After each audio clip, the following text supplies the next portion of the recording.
Howdy, Rick from DreamSideOut again. I'm gonna take a break from talking about the van and just talk about some other stuff, some of the internal things. So, hope you enjoy.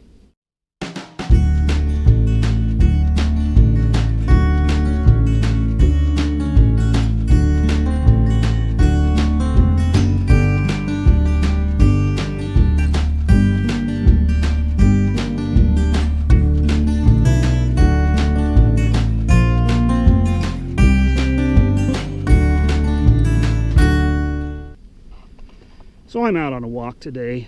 Took a little break from work after a long, strenuous weekend of mountain climbing with some friends up by Leavenworth, Washington. By the way, that's a beautiful place up there. It's kind of this, it's kind of a touristy place. The town. It's got this Bavarian feel to it. They have an Oktoberfest beer drinking festival in October every year there. It's a big deal. And it happens to be one of the rock climbing capitals of the area around here. Some of the best rock if you're into that sort of thing. Well, one of the things that I could talk about in terms of my first 6 months in the van, I think what I would do is I would break it into two major periods of time. The first period of time I would refer to as the survival mode period. And then that survival mode period transitions into the second period of time, which I feel that I'm in now, which would be the kind of the living into. You know, I use those two categories because I heard somebody on a popular TV show use that. There's a TV show called Alone. If you ever watch that, it's kind of a cool show. But some of the people that were out in the wilderness alone, surviving, I'm not going to tell you what the show is all about. Just look it up and you'll see what it is. But one of the things they said they had to deal with right off the bat was survival. I mean, that's the first thing when you make a transition in your life from one thing to the next. There's a period of time where you're just surviving in it. You know, you're just trying to figure out how to hunt and gather. Right? You're trying to figure out how to make a living doing this. And everything's a little awkward, and you're not used to it. Your patterns are all different. Everything's kind of a little out of whack, and you feel kind of weird because you're not sure what to do next. I kind of expressed that a little bit in one of my videos because one of the things I dealt with right off the bat was this sudden free time thing that you end up with. When you first move into a van full time, you're just kind of like thrown in the woods, you know, and you're trying to find your way through. You're trying to survive. Like, where do I park? How do I prepare my food? What am I going to do with my free time? All the little details of life become very pronounced. I suppose that one way to experience it before you do it is just go on some camping trips. You know how you feel on a camping trip if you haven't been camping all year round, you know, for a whole year or so. You get all your stuff together, you got all this organization to figure out. You got to figure out how much food I'm going to take, where am I going to pack everything in the car? How am I going to arrange it? It's sort of like that when you first start out. It's sort of like getting accustomed to camping, except that you're doing it every day.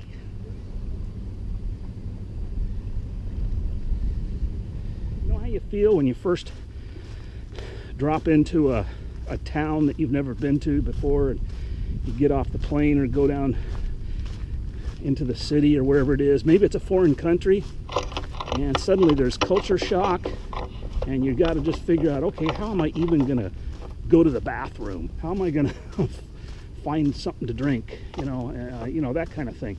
Well, that's kind of the way you feel in a van. You think you've planned for everything, but then when you're suddenly in it, it's a day-to-day routine change, and you realize what hits you right off the bat is that this is the way it's going to be all the time.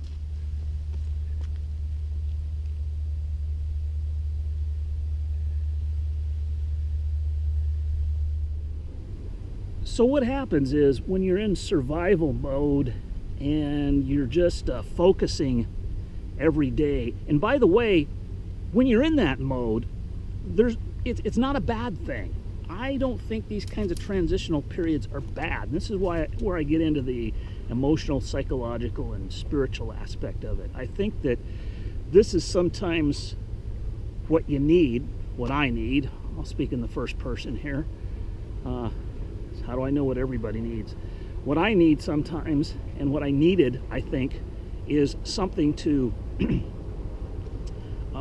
cause me to come down to the moment, live in the moment. And when you're pushed into a new situation that you haven't been in before, suddenly you have to focus more in the moment, moment by moment. You're not thinking in such broad terms as you did when you're living in your house or your apartment, and you're not just taking the whole thing for granted.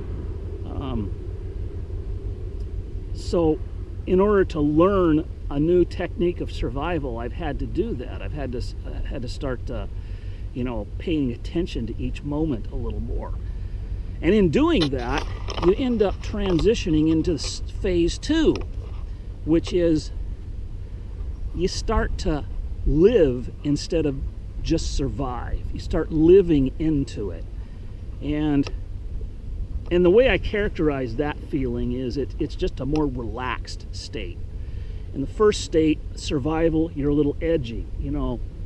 Imagine the extreme. You're out in the wild, looking for the wild animals to attack. You got to hunt, you got to gather. Well, it's sort of like that. You're a little on edge. But when you start getting the hang of things, you start realizing, hey, I can do this. And not only that, why in the heck was I so attached to this? Why was I attached to that? Why did I think I needed to do that or this?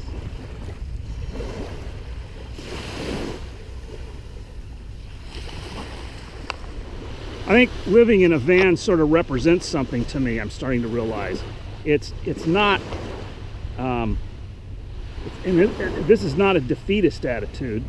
I think it's a strength. It represents a state of surrender that I've come to. And that sounds like, surrender sounds like giving up, and that doesn't mean, that's not what I mean. I think surrender is finally coming to an agreement with something bigger than yourself. Now let me explain myself a little bit, what I mean by that.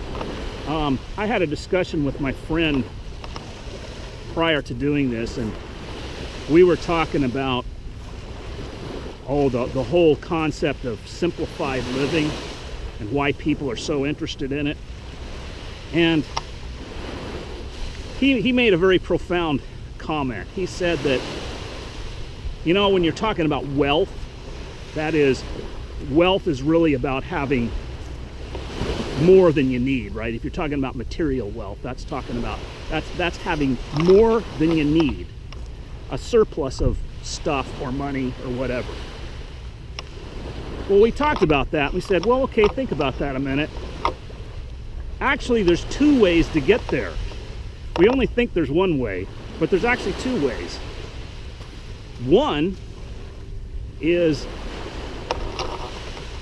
you can work your tail off to acquire more. In other words, you're in this state of mind where you're always thinking about acquiring more, right? And that takes a lot of work. And people who are very clever and successful, they can acquire more. They can acquire great piles of money, great material possessions, harems, whatever. But there's another way to look at it, and this is what struck me. And he hit the nail on the head for me right here. He verbalized, I think, the things that I was trying to articulate myself, and he put words to it. He said, the second way is you can also work very hard to require less. So run that by you again. You can work hard to acquire more, or you can work hard to require less. They both take work. Requiring less takes work. But the interesting thing about that approach is that instantly, when you decide at this moment, I'm going to require less than I have, where are you in the terms of wealth? Suddenly you're wealthy. You have more than you require all the time if you're always requiring less. It's not easy, and there's probably a point at which there's a stabilization that occurs where, you know, having one more thing is too much and having one less thing is too little. I don't know where that point is, but so far I have found that I can require less and I suddenly have more just by requiring less. The focus is, however, is not on acquiring more. It's requiring less. So it's a different, it's an agreement with kind of surrendering to the way things are. You know, when you're always trying to acquire more, then you've got the burden of trying to hang on to what you've acquired. I've been down this road before. I've gained stuff and I've lost stuff. Big time stuff too, like houses, you know, the whole thing. It's another story, another video. But there's a different kind of attitude you have when you're talking about acquiring as opposed to requiring. So taking this approach, at least for me, is already resulting in more peace. It's not reducing the amount of work. It's not reducing the amount of effort. It's not even reducing the amount of pain. I don't think you ever get to reduce pain 100% in this life. But there's something more peaceful about not being in that struggle of always thinking I have to acquire more, acquire more, acquire more.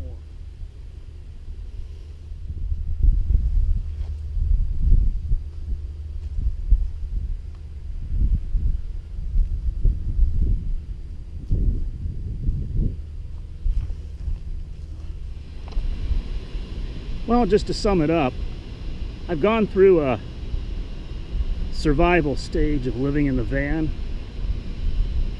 and I've begun to transition into the living stage. In other words, living into it. It's different, you know? I'm starting to get relaxed, I'm starting to do my creative stuff. I'm starting to feel like I'm living instead of surviving, and that's a transition. It took a little time to get there. It took about 3 months. But, you know, I'm realizing that this whole American dream thing, boy, I tell you, I think it needs to be turned inside out. I really do.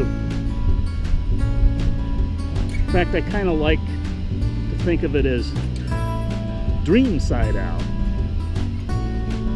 So thanks for watching.